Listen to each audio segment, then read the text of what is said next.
এবারে আমরা যেটা দেখব যে ইমিউনিটির, যেটা আমরা বারবার বলছি যে ইনেট, কিভাবে ইনেট আগে থেকে আমাদের ইমিউনিটিটা আছে। তো ইনেট ইমিউনিটির আমি কিছু পার্ট করব। যে পার্টগুলোর মধ্যে একটা আছে আমাদের ব্যারিয়ার্স। তো ব্যারিয়ারগুলো একটা যেমন সাপোজ পিএইচ আমাদের, তার মানে এটা সাপোজ HCl হাইড্রোক্লোরিক অ্যাসিড, খুব অ্যাসিডিক এনভায়রনমেন্ট, সেখানে মারা যাচ্ছে, বা বাইলের তখন অ্যালকালাইন এনভায়রনমেন্ট, সেখানে মারা যাচ্ছে বাইরের মাইক্রো অর্গানিজমসগুলো। This are barriers.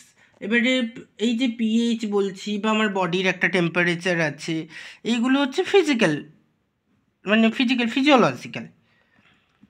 আর যদি অ্যানাটমিক্যালি বলি, অ্যানাটমিক্যাল থাকবে যেমন আমাদের মিউকোসাল মেমব্রেন থাকে, তারপর স্কিন, আগের বাইর থেকে তো একদম আটকে রেখেছে স্কিন। তো দিজ আর বা কপ রিফ্লেক্স, যেগুলো আমার রিফ্লেক্স আছে, এগুলো ইনেট। এবারে যদি কম্পোনেন্টস বলি, তবে কি অনলি এই ভ্যারিয়েট দিয়েই আমাদের ইনেট ইমিউনিটি? না, আমাদের বডির সেলগুলো কিন্তু ইনেট ইমিউনিটির মেনলি পার্ট আগে থেকেই আছে। যেগুলোর মধ্যে যে সেলসগুলো আমরা দেখব, একটা হচ্ছে আমার ফ্যাগোসাইটিক সেলস। ফ্যাগোসাইটিক সেল কী কী আছে? নিউট্রোফিল, তারপরে monocyte, macrophages. Macrophage one type of, মানে ম্যাক্রোফাজেরই একটা ভ্যারিয়েশন আমরা মনোসাইট বলতে পারি। In tissue space it is macrophage, in blood it is monocyte, এরকম বলা যেতে পারে। তো আর natural killer cell, so one type of lymphocyte, NK cell বা ন্যাচারাল কিলার সেল। তারপরে মাস্ট সেল আছে, এটা মিউকোসাল নাইলিনকে পাওয়া যায়। তো this sales R parts of innate immunity আমরা বলতে পারি। এবারে এছাড়া আমাদের যেটা ইমিউনিটির কী কী আছে, আর আছে কমপ্লিমেন্ট সিস্টেম। এটা নিয়ে একটা আলাদা ভিডিও করব, কমপ্লিমেন্ট সিস্টেম নিয়ে। আর যেটা হচ্ছে বডির রেসপন্স, এইটা নিয়ে এখন কথা বলবো। বডি রেসপন্স কীভাবে করে ইনেটলি আমাদের বডি যেটা রেসপন্স করে, এটা ইমিউনিটি থেকে একটা আলাদা পার্টেই আমরা চলে যাচ্ছি, যেটা হচ্ছে ইনফ্লামেশন।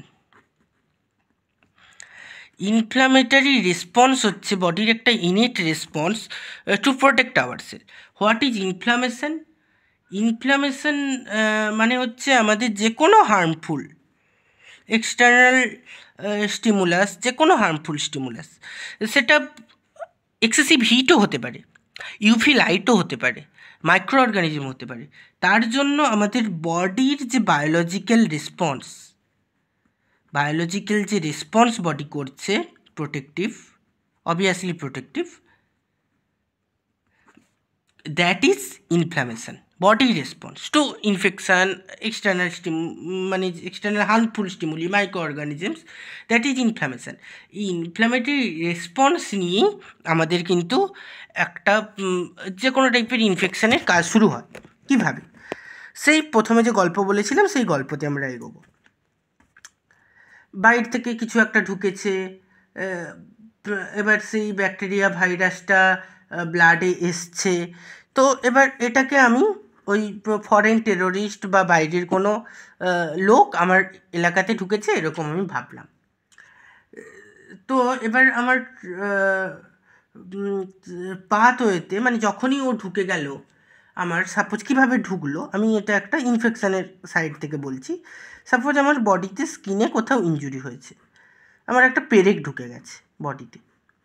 তো ওই পেরেকের গায়ে হয়তো কোনো মাইক্রো অর্গানিজমস ছিল, আর থাকাটা স্বাভাবিক।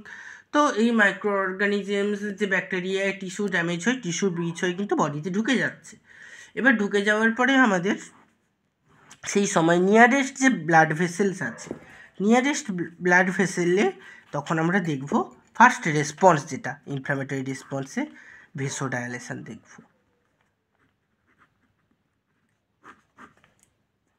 ইনফ্ল্যামেটরি একটা সাপোজ প্রথমেই কোনো ইনজুরি হলে একটা ভেসোকনস্ট্রিকশানে, তারপর ভেসোডাইলেশনটা মেনলি কিন্তু আমি দেখব। কারণ ভেসোডাইলেশনের কারণ কি এই ড্যামেজ টিস্যু থেকে অনেক রকম সাবস্টেন্স বেরোচ্ছে যেগুলো কিন্তু ভেসোডাইলেশনের জন্য দায়ী। এটা ইনফ্লামেশনের পার্ট, এখানে কিন্তু শর্টে বলবো, ইনফ্লামেশনটা ডিসক্রাইব হয়ে যাবে না এত বেশি। তো ফার্স্টে আমি ভেসোডাইলেশন দেখব। কেন ভেসোডাইলেশন দেখব? কারণ আমার সাপোজ বাইরে থেকে কেউ ঢুকেছে, সঙ্গে সঙ্গে আমার ফোর্স চলে এলো বডিতে যে কে ঢুকেছে এক্সটার্নাল, সে ভালো মানুষ নাকি সে টেররিস্ট, সেটা আইডেন্টিফিকেশানের জন্য। তো বেশি ফোর্স আনার জন্য আমার বেশি ডব্লিউবিসি মানে আমাদের যেটা আর্মি বডি তাকে লাগবে। তার জন্য আমরা ভেসোডাইলেশন করলে ব্লাড ফ্লোটা বাড়লো।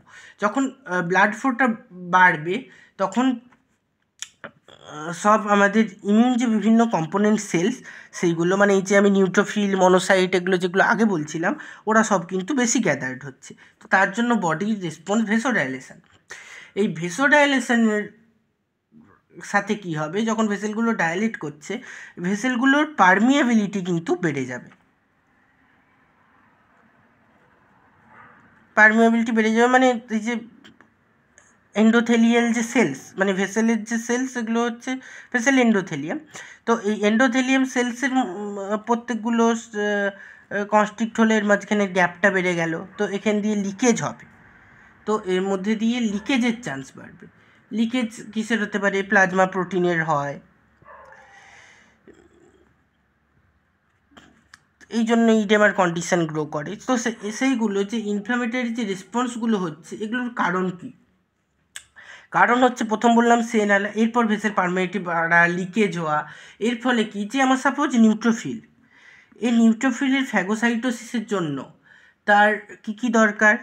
তাকে যেতে হবে, এই তো একটা ভেসেলের সে একদম মানে ফোর্সে আসছিল, মাঝে ছিল, এবার তাকে হচ্ছে ধারে যেতে হবে। এখানে কিন্তু পারমিয়াবিলিটি বেড়ে গেছে, মানে এখান থেকে ও লিক করতে পারে। এবার সে ধারে এলো এই নিউট্রোফিলটা, তো দিস ইজ মার্জিনেশন। মানে এখানে অ্যাডহেরেন্স হবে, মানে এই ভেসেল ওয়াল লাগবে, তারপর এ সরে সরে যাবে, রোলিং হবে, ওটাকে বলছি আমরা রোলিং। তো তারপরে কি হচ্ছে, এই যে ইনফ্লামেটরি যে যেখানে ঢুকেছে, ইনফ্লামেশনের সাইটের দিকেও কিন্তু যাচ্ছে। তারপরে ওখানে গিয়ে ব্যাকটেরিয়া বা যেটাকে পাবে ও কিন্তু খাওয়ার চেষ্টা করবে, মানে ফ্যাগোসাইটোসিস করবে। তো এই যে কেমোটেক যে রেসপন্সটা হচ্ছে, মার্জিনেশান, অ্যাডহেরেন্স, রোলিং, তারপর লিকেজ হলো, কেমোট্যাকটিক অ্যাক্টিভিটি, তারপর ফ্যাগোসাইটোসিস।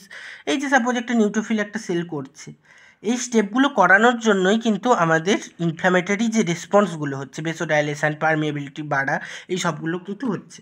এটা কিভাবে আবার গল্প দিয়ে ভাবতে পারি, যে টেররিস্টটাকে আনার জন্য আমি প্রচুর ফোর্স আনলাম ভেসোডাইলেশন করে, তারপর পারমিয়াবিলিটি বাড়ালাম, মানে আমরা বর্ডারটা একটু খুললাম, যাতে এই রাস্তাতে তো আসছিল, রোডের সাইডগুলো খুললাম, দিয়ে ফোর্স যাতে গাড়ি থেকে নেমে রোড থেকে বেরিয়ে ওই যেখানে গন্ডগোলটা হচ্ছে ওখানে গিয়ে দেখতে পারে যে যারা ঢুকেছে তারা টেররিস্ট কিনা।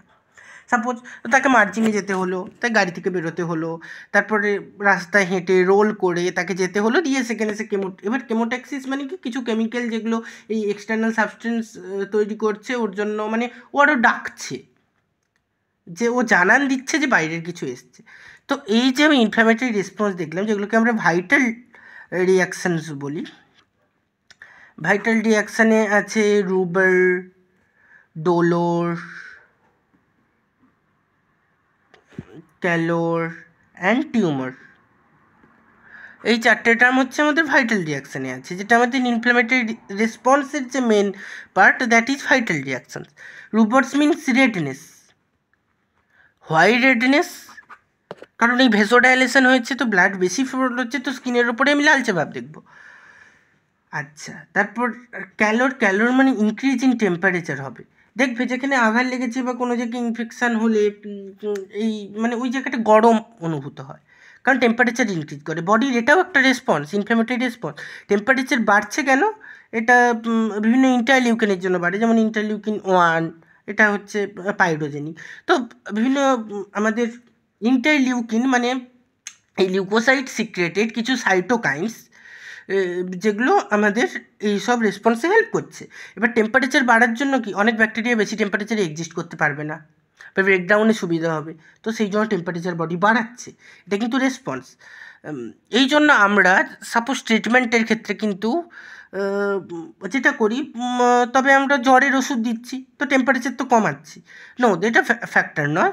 আমরা করি কি, ডাক্তার বলে যে 100°F ওপরে যদি জ্বর আসে তবে আপনি ওষুধটা দেবেন, মানে একটা লেভেল পর্যন্ত বডি টেম্পারেচার বাড়লো, এটা ফিজিওলজিক্যাল, এটা বরঞ্চ আমাদের প্যাথোলজির থেকে বাঁচাচ্ছে, আমাদের বডির রেসপন্স। কিন্তু বেশি যদি টেম্পারেচার বেড়ে যায় সেটা আমাদের বডির সেলের জন্য ইনজুরিয়াস, সেটা বেশি হার্মফুল আমাদের নিজের বডির জন্য। তাই জন্য বডির ওই এক্সেসিভ ইমিউন রেসপন্সটাকে আমরা প্রিভেন্ট করছি বাই মেডিসিন। আর টিউমার মানে সোয়েলিং, কারণ ওই জায়গাটায় আমি দেখছি না পারমিবিলিটি বেড়ে গেছে, তো তার জন্য কি যে লিকেজ হচ্ছে, লিকেজ হলে প্লাজমা প্রোটিন বেরোচ্ছে, প্লাজমা প্রোটিন বাইরে গেলে ওপাশের অঙ্কোটিক প্রেসারের টান এখানে দিলে ওদিকে হচ্ছে ওয়াটারটা চলে যাচ্ছে, তো ফ্লুইড ওখানে এক্সিট করবে, তো ওইখানে হচ্ছে জায়গাটা সোয়েলিং হবে, that is tumour. And dolor means pain, এটা হচ্ছে আমাদের অনুভূতি যে কিছু হচ্ছে, পেন ইজ গুড। পেন আমরা আটকাতে বিভিন্ন জিনিস দিচ্ছি, কিন্তু পেন ইজ প্রাইমারি রেসপন্স, যেটা দিয়ে আমি বুঝতে পারছি আমার বডিতে কোনো গন্ডগোল হচ্ছে। তো দ্যাট ইজ ইনফ্ল্যামেটরি রেসপন্স, যেটা হচ্ছে আমাদের ইনেট ইমিউনিটির একটা মেন কম্পোনেন্ট। আর কি কি ইনেট ইমিউনিটির কথা এই যে বারবার যে আমি বলছি না, যে এই যে ইন্টারলিউকিন হ্যান ত্যান, তো এই যে বিভিন্ন রকম ইন্টারফেরন, ইন্টারলিউকিন, টিএনএ মানে টিউমার নেক্রোসিস ফ্যাক্টর, এই বা টিজিএফ ট্রান্সফর্মিং গ্রোথ ফ্যাক্টর, এইগুলো যে তৈরি করছে, এগুলো আমাদের বডির সেল, যেমন ম্যাক্রোফাজেস, তারপর ডেনড্রাইটিক সেলস, এইসব বিভিন্ন সেল থেকে তৈরি হয়। তো এই সাইটোকাইনগুলো যেইগুলোর জন্য এইসব বিভিন্ন রেসপন্স দেখছি, এটাও ইনেট ইমিউনিটির একটা কম্পোনেন্ট। আর কি, আর একটা হচ্ছে অ্যাকিউট ফেজ প্রোটিনস, এটাও আমরা ইনেট ইমিউনিটি কম্পোনেন্ট হিসেবে দেখি। অ্যাকিউট ফেজ প্রোটিনটা কি? অ্যাকিউট ফেজ প্রোটিন মানে যখন আমাদের কোনো ইনফ্ল্যামেটরি রেসপন্স হচ্ছে, তো তার জন্য সঙ্গে সঙ্গে আমাদের লিভার কী করে, অনেক রকম প্রোটিন সিনথেসিস তখন বাড়িয়ে দেয়। তো অ্যাকিউটলি ওই ইনফ্ল্যামেটরি ফেজে কিছু প্রোটিনের সিনথেসিস বেড়ে যায়, যেটা আমরা টেস্ট করেও বুঝতে পারি বিভিন্ন ল্যাবরেটরি টেস্টে। তো ওইগুলোকে বলছি আমরা অ্যাকিউট ফেজ প্রোটিন। এবারে অনেকগুলো মানে কমতেও পারে, ডিক্রিজও করতে পারে। আমরা ইনক্রিজ সাধারণত ধরলেও কি অ্যাকিউট ফেজ প্রোটিন মানে কিছু ইনক্রিজ করে যারা পজিটিভ, কিছু ডিক্রিজ করে যারা নেগেটিভ। পজিটিভ যেমন হচ্ছে সিআরপি, আমরা টেস্ট করি, সি রিঅ্যাক্টিভ প্রোটিন, তারপর বিভিন্ন কমপ্লিমেন্ট প্রোটিন, কোয়াগুলেটিভ প্রোটিন মানে এই যে ফাইব্রিনোজেন হ্যান ত্যান এইসবগুলো, তারপরে ম্যানেজ বাইন্ডিং প্রোটিন, এবারে হচ্ছে আলফা 1 অ্যান্টিটিপসিন যেটা প্রোটিনেজ ইনহিবিটর, এইগুলো। আর নেগেটিভ কি, যেগুলোর পরিমাণটা কমে যাচ্ছে। তো নেগেটিভ হচ্ছে যেমন হচ্ছে অ্যালবুমিন, এটা যেমন এখানে সব গ্লোবিউলিনগুলো বেড়ে যাচ্ছে, এটা কিন্তু অ্যালবুমিন কিন্তু তখন কমে যায়। তারপরে ট্রান্সফেরিন কমে যাচ্ছে, তারপরে অ্যান্টিথম্বিন কমে যাচ্ছে, এইগুলো। আচ্ছা, এবার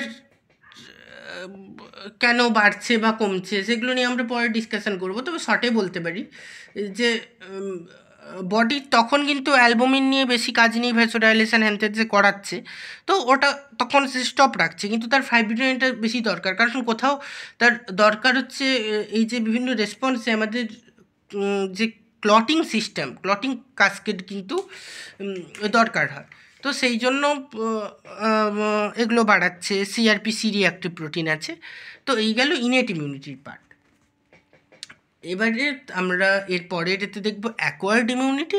অ্যান্ড অ্যাকোয়ার্ড ইমিউনিটির ইনেট ইমিউনিটি কিন্তু আলাদাভাবে বডিতে কিন্তু হয় না, একসাথেই দুটো চলছে, কিন্তু দুজনের মধ্যে আবার রিলেশানও আছে একটা জোন, বাট দুটোকে আমরা আলাদাভাবে স্টাডি করি বিকজ অফ আর কনভিনিয়েন্স, আমাদের ইজি হয় ওটা, দ্যাটস ওয়াই অল।